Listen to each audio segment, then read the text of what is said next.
السلام عليكم. حضر معكم وصفة افوكادو فريتاتا مع الجبن المعيز وجبنة الموزاريلا.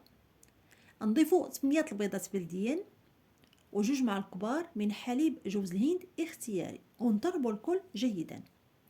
ناخدو لاطة الفران ندهنوها بزيت لافوكا ونعملوها في الفران سخون ونخرجوها ونضيفو مزيج البيض اللي ضربناه من قبل.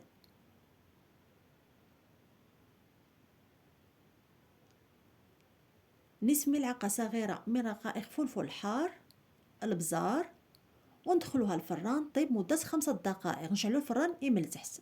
من بعد 5 دقائق نخرجوها ونضيفو 50 غرام جبن موزاريلا مبشور و25 غرام بصل اخضر مقطعينو شرائح، وندخلوها طيب مدة دقيقتين. من بعد دقيقتين نخرجوها ونضيفو حبة افوكادو مقطعينها شرائح